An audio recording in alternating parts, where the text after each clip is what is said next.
اعوذ باللہ من الشیطان الرجیم بسم اللہ الرحمن الرحیم الحمد للہ رب العالمین والصلاة والسلام علی سید الانبیاء والمرسلین وخاتم النبیین اللہم صلی علی سیدنا و مولانا محمد وعلی آل سیدنا و مولانا محمد وبارک وسلم وصلی علیہ۔ معزز ناظرین السلام علیکم ورحمۃ اللہ وبرکاتہ۔ جاذب پبلیکیشنز میں خوش آمدید۔ میں محمد سعید جاذب آپ کی خدمت میں حاضر ہوں۔ تعلیم القرآن کا سلسلہ جاری ہے اور میں آپ کی خدمت میں سورۃ الاعراف کی تفصیلات و تشریحات پیش کر رہا ہوں۔ آج کی نشست میں سورۃ الاعراف کی آیات نمبر 133 تا 135 شامل ہیں۔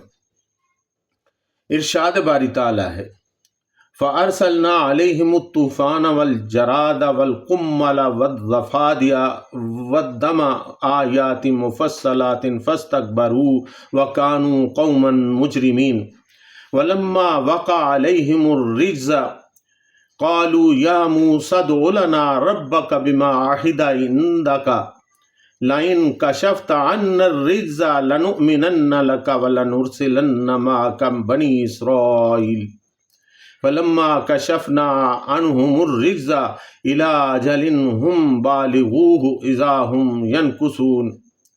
پس ہم نے ان پر طوفان اور ٹڈیاں اور جوئیں اور مینڈک اور خون کتنی کھلی ہوئی نشانیاں بھیجیں، مگر وہ تکبر ہی کرتے رہے اور وہ لوگ تھے ہی گناہ گار۔ اور جب ان پر عذاب واقع ہوتا تو کہتے کہ اے موسیٰ علیہ السلام ہمارے لیے اپنے رب سے دعا کرو جیسا اس نے تم سے عہد کر رکھا ہے۔ اگر تم ہم سے عذاب کو ٹال دو گے تو ہم تم پر ایمان بھی لے آئیں گے اور بنی اسرائیل کو بھی تمہارے ساتھ جانے کی اجازت دیں گے۔ پھر جب ہم ایک مدت کے لیے جس تک ان کو پہنچنا تھا ان سے عذاب دور کر دیتے تو وہ عہد کو توڑ دیتے۔ فَأَرْسَلْنَا عَلَيْهِمُ الطُّوفَانَ وَالْجَرَادَ وَالْقُمَّلَ وَالضَّفَادِعَ وَالدَّمَ آيَاتٍ مُفَصَّلَاتٍ فَاسْتَكْبَرُوا وَكَانُوا قَوْمًا مُجْرِمِينَ۔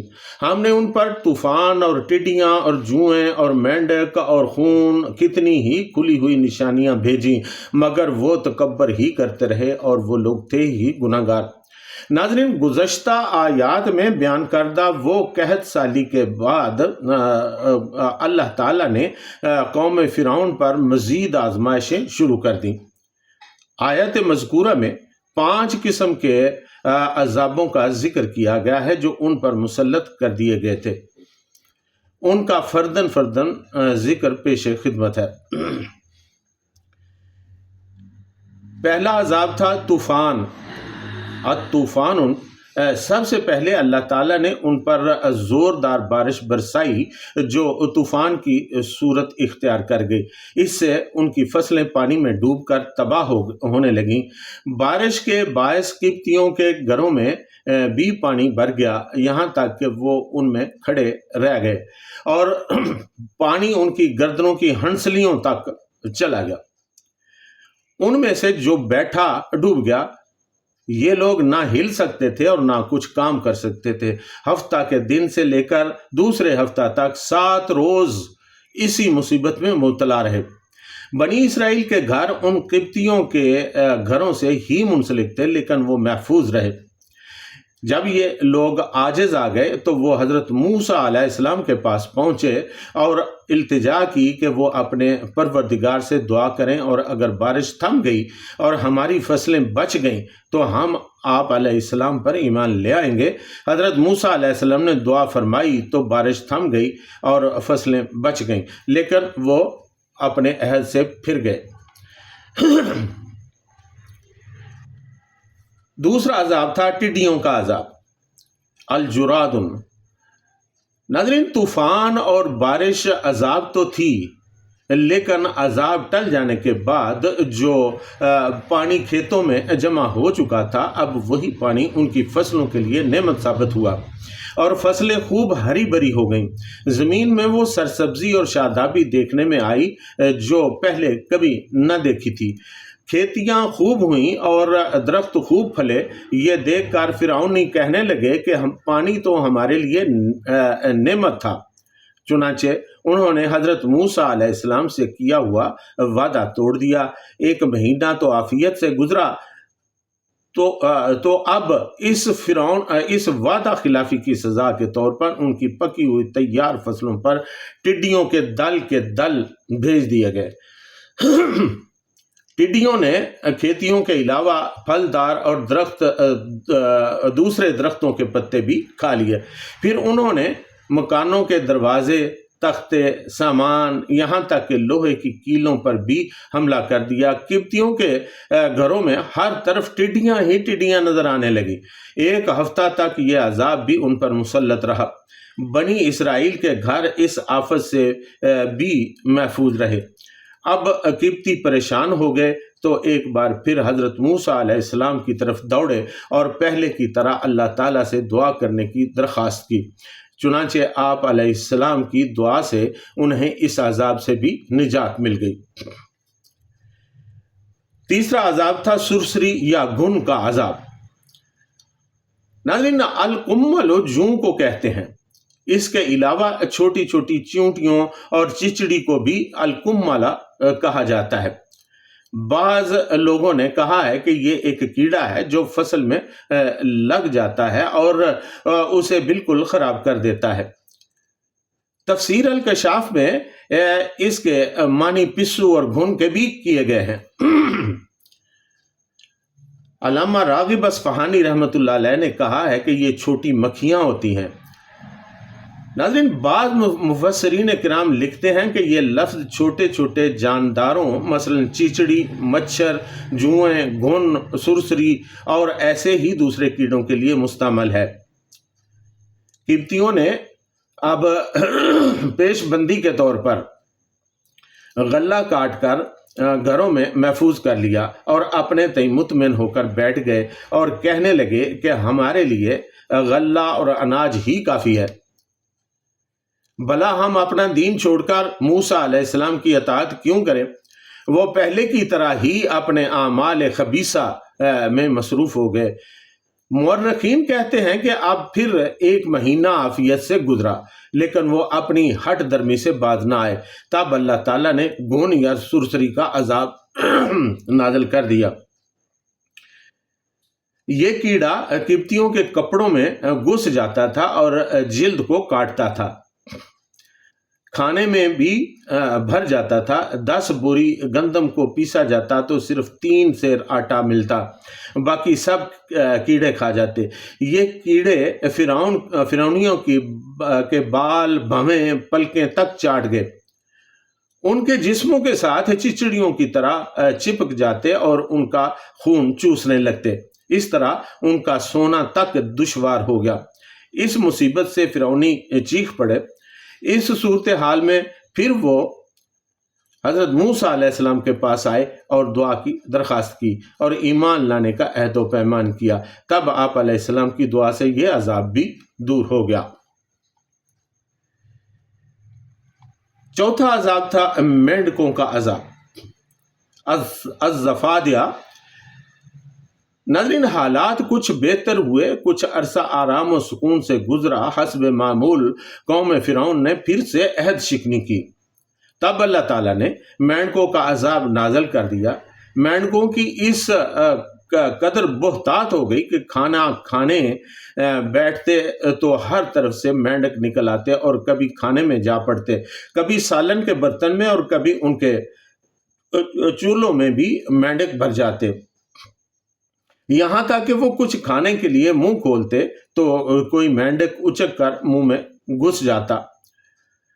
وہ صاف جگہ دیکھ کر کہیں بیٹھتے تو کہیں نہ کہیں سے مینڈک وہاں پر بھی آ جاتے۔ عجیب قسم کی مصیبت تھی۔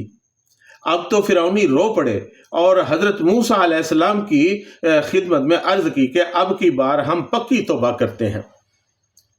حضرت موسیٰ علیہ السلام نے ان سے عہد و پیمان لے کر اللہ تعالیٰ سے ایک بار پھر دعا کی تو 7 روز کے اندر اندر وہ مصیبت دور ہو گئی۔ پھر کچھ عرصہ عافیت سے گزرا، لیکن اس کے بعد وہ پھر اپنے وعدہ سے منحرف ہو گئے۔ ناظرین، اس کے بعد خون کا عذاب یعنی الدم جب فرعونی اپنے وعدے سے ایک بار پھر منحرف ہو گئے تو خون کا عذاب نازل کر دیا گیا۔ قبطیوں کے تمام کنوؤں کا پانی، نہروں اور چشموں کا پانی، دریائے نیل کا پانی، غرض ہر پانی ان کے لیے تازہ خون بن گیا۔ وہ صاف پانی لے کر پینے لگتے تو برتن خون سے بھر جاتا۔ وہ نہ تو پی سکتے تھے اور نہ کھا سکتے تھے، کیونکہ کھانا بھی تو پانی ہی سے بنتا۔ قبطیوں نے فرعون سے شکایت کی تو وہ کہنے لگا، موسیٰ علیہ السلام نے جادو سے تمہاری نظر بندی کر دی ہے۔ انہوں نے کہا کہ تم کس نظر بندی کی بات کرتے ہو؟ ہمارے برتنوں میں خون کے سوا پانی کا نام و نشان نہیں۔ یہ سن کر فرعون نے حکم دیا کہ تمام قبطی بنی اسرائیل کے ساتھ ایک ہی برتن میں پانی لیں۔ لیکن ہوا یوں کہ جب بنی اسرائیل پانی نکالتے تو وہ پانی ہی ہوتا، اور جب اسی برتن سے قبطی پانی نکالتے تو وہ خون ہوتا۔ یہاں تک کہ فرعونی عورتیں پیاس سے عاجز ہو کر بنی اسرائیل کی عورتوں کے پاس آئیں اور ان سے پانی مانگا تو وہ پانی ان کے برتن میں آتے ہی خون بن گیا۔ یہ دیکھ کر فرعونی عورتیں بنی اسرائیل کی عورتوں کو کہنے لگیں کہ اپنے منہ میں پانی لے کر ان کے منہ میں کلی کرے۔ جب تک پانی بنی اسرائیل کی عورتوں کے منہ میں رہا تو پانی ہی تھا، لیکن جب انہوں نے فرعونی عورتوں کے منہ میں کلی کی تو ان کے منہ میں پانی جاتے ہی خون بن گیا۔ ناظرین، فرعون خود بھی پیاس سے مضطرب تھا۔ اس نے تر درختوں کی رطوبت چوسی تو وہ رطوبت منہ میں جاتے ہی خون بن گئی۔ یہ سلسلہ 7 روز تک جاری رہا۔ پینے کے لیے پانی کی جگہ خون ہی ملتا تھا۔ اب وہ بڑے ہی اضطراب کے عالم میں حضرت موسیٰ علیہ السلام کی خدمت میں حاضر ہوئے اور ایک بار پھر سے ایمان لانے کے وعدہ کی تجدید کی۔ حضرت موسیٰ علیہ السلام نے دعا فرمائی تو یہ مصیبت بھی دور ہو گئی، لیکن وہ پھر بھی ہٹ درم نکلے اور اپنے وعدہ سے انحراف کر دیا۔ وَلَمَّا وَقَعَ عَلَيْهِمُ الرِّجْزُ قَالُوا يَا مُوسَىٰ ادْعُ لَنَا رَبَّكَ بِمَا عَهِدَ عِندَكَ لَئِن كَشَفْتَ عَنَّا الرِّجْزَ لَنُؤْمِنَنَّ لَكَ وَلَنُرْسِلَنَّ مَعَكَ بَنِي اسرائیل۔ اور جب ان پر عذاب واقع ہوتا تو کہتے کہ اے موسیٰ علیہ السلام، ہمارے لیے اپنے رب سے دعا کرو جیسا کہ اس نے تم سے وعدہ کر رکھا ہے۔ اگر تم ہم سے عذاب کو ٹال دو گے تو ہم تم پر ایمان بھی لائیں گے اور بنی اسرائیل کو بھی تمہارے ساتھ جانے کی اجازت دے دیں گے۔ ناظرین، قرآن مجید میں الرجزون کا معنی بہت سے معنوں میں استعمال ہوتا ہے۔ مفسرین کرام رحمۃ اللہ علیہم نے اس کے معنی ہر قسم کے عذاب لکھا ہے، لیکن یہ لفظ ہر قسم کی بیماری، تکلیف اور افتاد کے لیے بھی بولا جاتا ہے۔ آقا دو عالم صلی اللہ تعالی علیہ وآلہ وسلم نے طاعون کو بھی الرجزون ہی بولا ہے۔ ناظرین، طاعون کی بیماری پہلی قوموں میں پھیلی اور بنی اسرائیل بھی اس کا شکار ہوئے۔ ہر وبائی بیماری، طاعون، چیچک، ہیضہ وغیرہ پر الرجزون کا لفظ بولا جاتا ہے۔ آقا دو عالم صلی اللہ تعالی علیہ وآلہ وسلم کے زمانہ مبارک سے لے کر 130 سال تک 5 مرتبہ طاعون کی بیماری پھیلی۔ ناظرین، عراق میں ایک دفعہ اس شدت کا طاعون پھیلا کہ ایک محلے سے ہر روز 1,000 میت اٹھتی تھی۔ 3 دن یہی کیفیت رہی اور لوگ خوف زدہ ہو کر گھروں سے نکل کھڑے ہوئے۔ کہتے ہیں کہ طاعون ایسی بیماری ہے جو بعض اوقات جھاڑو پھیر دیتی ہے۔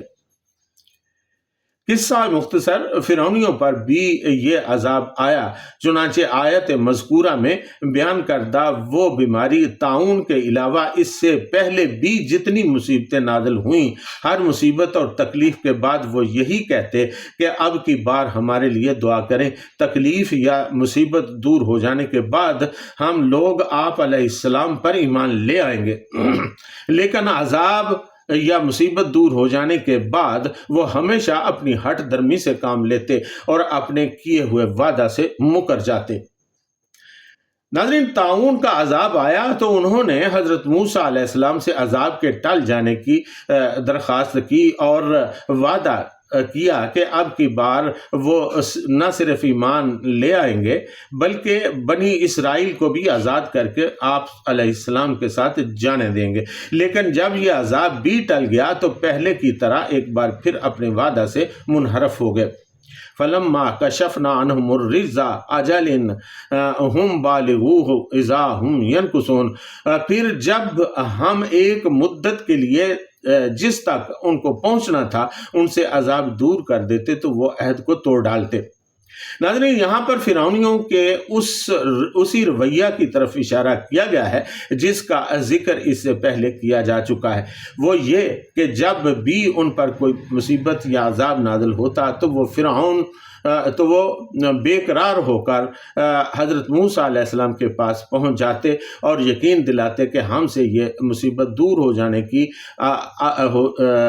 صورت میں اپنے رب سے دعا کریں، اور اگر یہ مصیبت دور ہو گئی تو ہم آپ پر ایمان لے آئیں گے اور بنی اسرائیل کو بھی آزاد کر کے آپ کے ساتھ جانے دیں گے۔ لیکن جب متعلقہ مصیبت دور ہو جاتی تو وہ اپنے وعدہ سے منحرف ہو جاتے اور کہتے کہ یہ تو حضرت موسیٰ علیہ السلام کا جادو تھا۔ ناظرین، کفار کی ہمیشہ سے یہی ریت رہی ہے۔ قریش مکہ کے ساتھ بھی ایک دفعہ ایسا ہی ہوا۔ علاقے میں قحط پیدا ہو گیا، انسان اور جانور بھوک اور پیاس سے مرنے لگے تو مکہ والوں نے ابو سفیان جو کہ اس وقت ایمان والے نہیں تھے ان کا مدینے بھیجا تاکہ وہ حضرت حضور سرور کائنات صلی اللہ تعالیٰ علیہ وآلہ وسلم سے دعا کرائیں کہ اللہ تعالیٰ اس قحط کو دور کر دے۔ انہوں نے بھی وعدہ کیا کہ اگر یہ قحط دور ہو گیا تو ہم ایمان لے آئیں گے، مگر قحط دور ہوتے ہی وہ اپنے اس وعدہ سے منحرف ہو گئے۔ ناظرین، حضرت موسیٰ علیہ السلام کے قصہ میں آپ نے سنا کہ وہ قبطیوں کے ساتھ کیا ہوا، کس طرح وہ عذاب کو اپنے اوپر سے ٹالنے کے لیے دعا کراتے رہے لیکن بعد میں پھر وہ منحرف ہو جاتے اپنے وعدہ سے۔ ناظرین، آج ذرا ہمیں اپنے گریبان میں جھانک کر دیکھنے کی ضرورت ہے کہ ہم پر جب بھی کوئی مصیبت نازل ہوتی ہے تو ہم اللہ کریم سے وعدہ کرتے ہیں کہ اللہ تعالیٰ اگر تو یہ مصیبت ہم سے دور کر دے گا تو ہم فلاں نیک کام کریں گے اور فلاں نیک کام کریں گے، لیکن جب وہ مصیبت دور ہو جاتی ہے تو ہم بھی اسی طرح کرتے ہیں جس طرح اس قوم نے کیا۔ ناظرین، اللہ تعالیٰ کو یہ بات بہت بری معلوم ہوتی ہے اور وہ اس کے صلہ میں پھر عذاب بھی نازل کرتا ہے۔ ہم پر چھوٹے موٹے عذاب تو آتے رہتے ہیں لیکن نبی اکرم صلی اللہ تعالیٰ علیہ وآلہ وسلم کی خاص رحمت ہم پر ہے کہ ہم پر وہ عذاب جو ان قوموں پر بحیثیت مجموعی آئے وہ ہم پر نہیں آتے، لیکن ہمیں سوچ بچار سے کام لینا چاہیے۔ اللہ تعالیٰ اور اس کے رسول صلی اللہ تعالیٰ علیہ وآلہ وسلم کے احکامات، ان کے ارشادات پر عمل کرنا چاہیے۔ ناظرین، اللہ تعالیٰ سے دعا ہے کہ اللہ ہمیں ان سب کاموں کی توفیق عطا فرمائے، شر شیطان سے بچائے اور شر نفس سے بچائے، ہمیں ایسی قباحتوں سے بچائے جن قباحتوں میں پرانی قومیں مبتلا تھیں۔ اس کے ساتھ ہی آج کی نشست میں اجازت، وما علینا الا البلاغ المبین۔